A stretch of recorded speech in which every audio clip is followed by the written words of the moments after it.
I guess I'm the only guy that'll be using my rebuttal period for cross exam. So please keep responses short because I have a lot of questions. So I'll be mainly asking Hugh several questions here. Keep them one line or under, please. So for this section, it's across. You're using your time for. Yeah. Okay. Yeah. Okay. I mean, okay. the short answers. Okay. All right. Just 1 second. All right. We have 10 minutes. And Tim, are you ready to begin? Yeah. Okay. Starting right now. Hugh.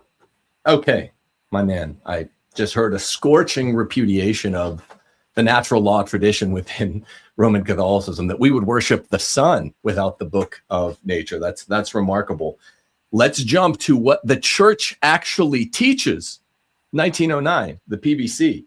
Now, you said you might have a different translation from me. I hate to do this. Here's my translation of question 8, and it's basically a dubia response.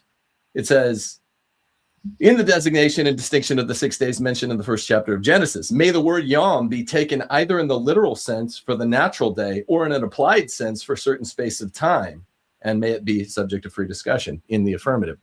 When you read it, again, I hate to do this. I'm not implying an ethics bio, but you said you interjected the word proper into the first half, the anticipatory clause, and the word improper into the second clause of the sentence. Do you have my same interpretation, or do you have another transliteration of the document?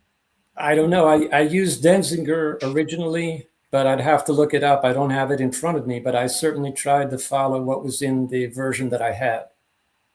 So you recognize proper and improper are not in there.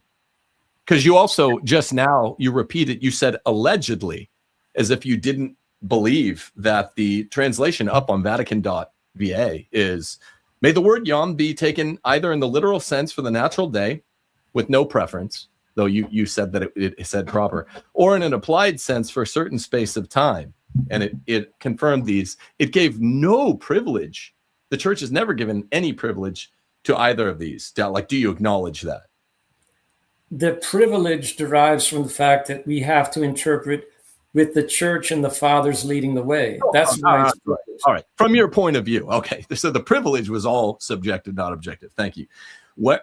Now, where does the Pontifical Biblical Commission mention patristics once in these first 8 responsums? You kept saying that it mandated that we abide the fathers. Where does it do that? I don't see it. That we have to interpret Genesis 1-3 with the church and the fathers leading the way. Okay, yeah, with the church and the fathers. Now, that's good. I'm glad we agree on that one. Can you identify, just because you're making a big claim, a single ecumenical council, a single papal definition, or a single even ordinary universal binding magisterial statement that teaches a specific age of the earth? Yes or no? The Seventh Ecumenical Council mentions obiter dicta, the chronology derived from the Septuagint. It's not defining the age of the universe, but it shows that is the framework within which all of the fathers of the council were operating. Good. Okay, that's helpful. So if the age of the earth is revealed divinely, as you say, and is binding upon Catholics, what's the precise age of the earth exactly? The liberty that the church gives us, according to the servant of God, Dom Guéranger, is no, according to the church, not to Dom Guéranger. Where, according to ecumenical council, can you name an ecumenical council that binds us to an age? You said it's divinely revealed. Because it's in the Word of God. It's just as St. Robert Bellarmine said to Galileo.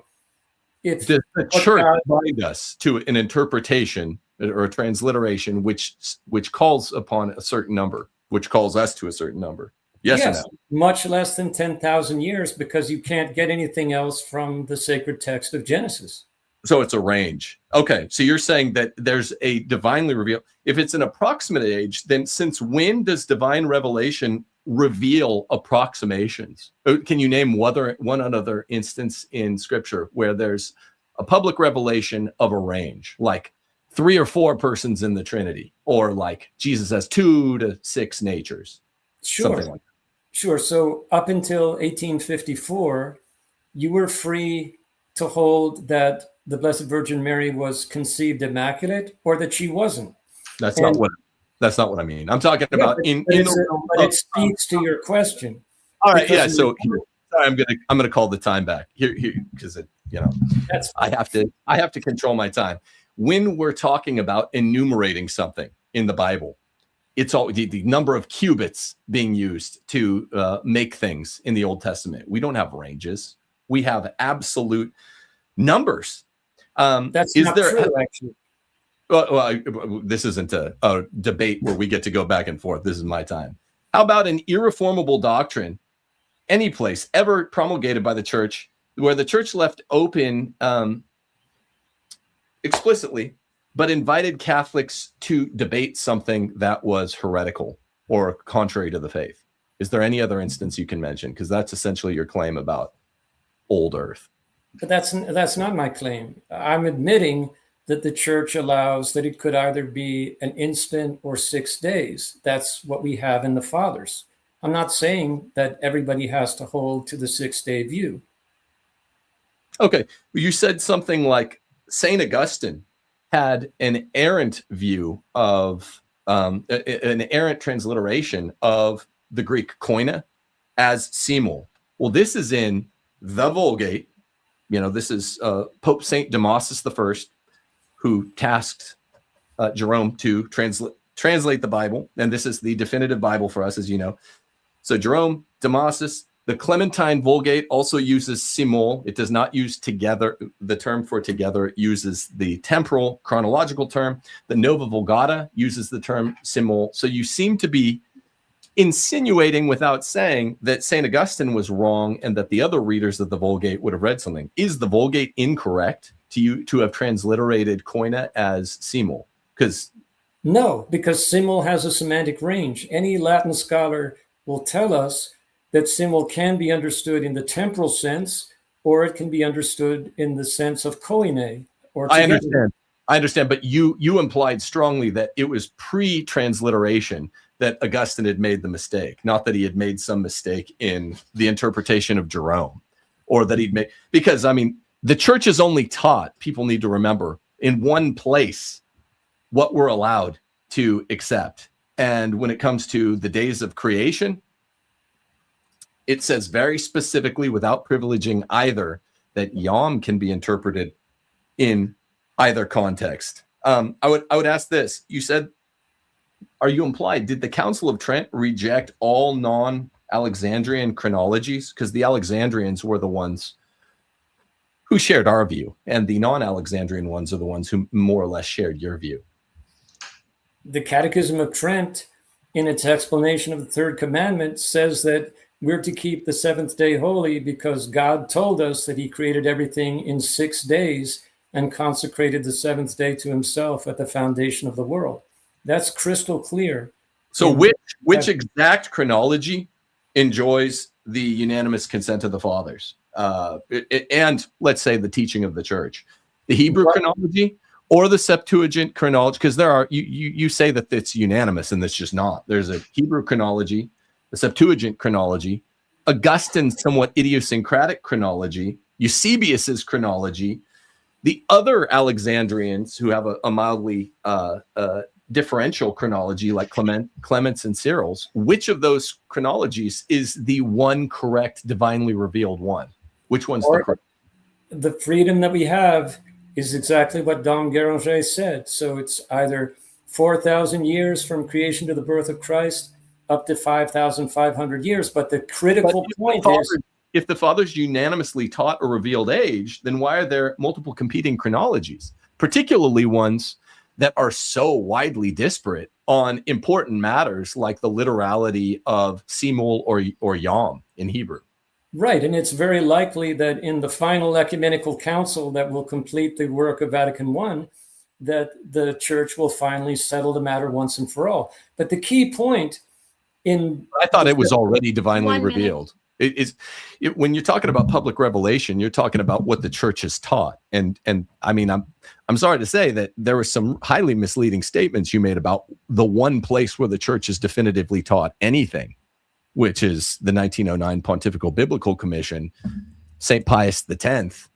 Do you believe that Pius X was wrong to elevate the Pontifical Biblical Commission's answers to these dubia to the level of doctrine under pain of sin?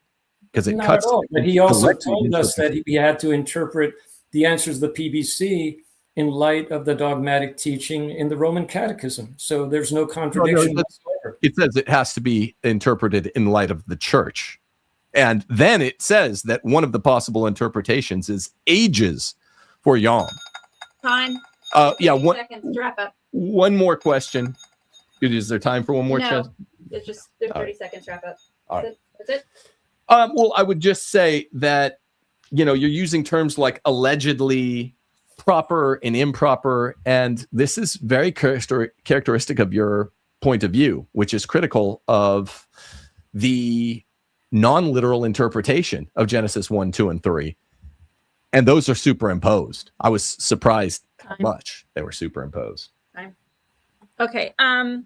So we're moving on now to closing statements, and I think the agreed upon order, let me see what we have, was the same as the opening statement. So Tim, I think we're starting with you. Wait, how many times? It's 5 minutes. 5 minutes, yeah. Okay. Yeah. Sorry, just a second. I got to change that. Well, 5. Okay. Are you ready? Yeah.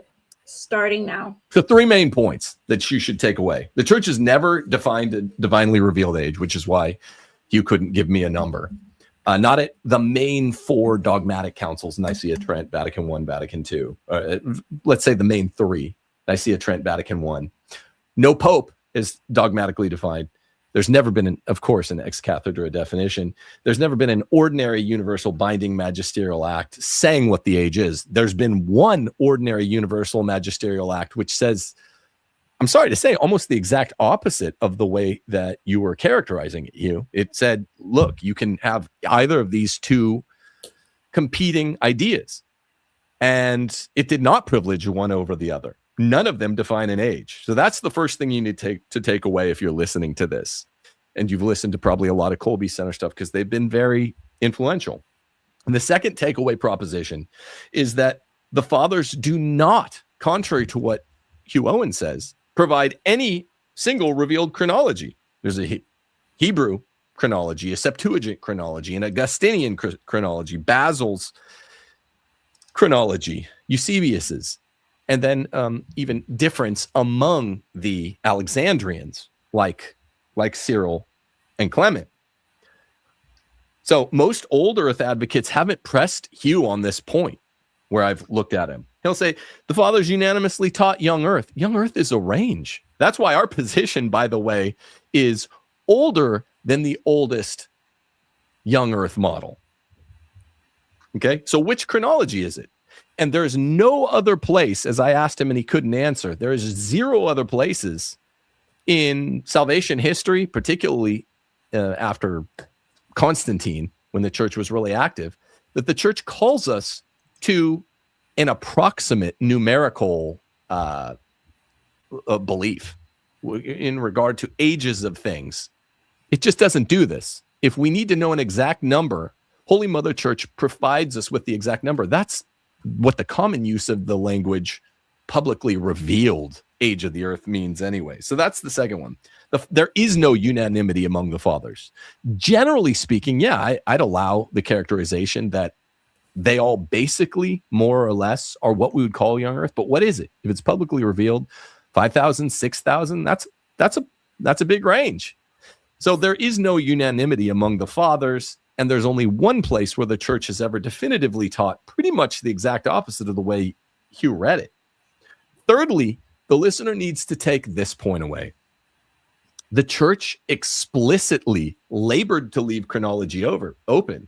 This is where the 1909 Pontifical Biblical Commission becomes the only real shelter in the storm for any of us who are looking for the truth, any of the 4 of us or anybody out there listening. And I know a lot of kind of people get re-entrenched into their position, but I'm asking people to really consider it.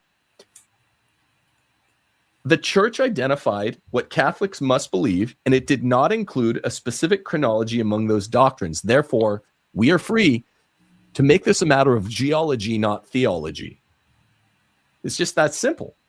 And it's really, really important that folks understand that the modern church before Vatican II, we're not opening that whole Vietnam, but our greatest allies, us old earth people, me and my brother and anybody out there rooting for us or persuaded by us, are preconciliar popes, Pope St. Pius X and Pius XII. In fact, Pius XII, discussing contemporary cosmology in 1951, saw zero contradiction between Catholic orthodoxy and immense cosmic ages. He believed a 5 billion year age Earth for Earth. It's just remarkable. It wasn't a dogmatic definition, and I'm not claiming it was, but he believed in 5 billion years. He said, according to present day science, with that concreteness and exactness which are characteristic of physical proofs, the universe began at a time 5 billion years ago with unimaginably great explosion. I'm not saying it's dogmatic, but it's significant. Here's why. A pope recognized no necessary contradiction between the Catholic faith and the ancient cosmos. The theological victory is not a number. The theological victory, like I said before, is that the universe and Earth had a beginning in time, but non-Vatican II popes like Pius X and Pius XII believed the Earth was old. And that's why they said what they said.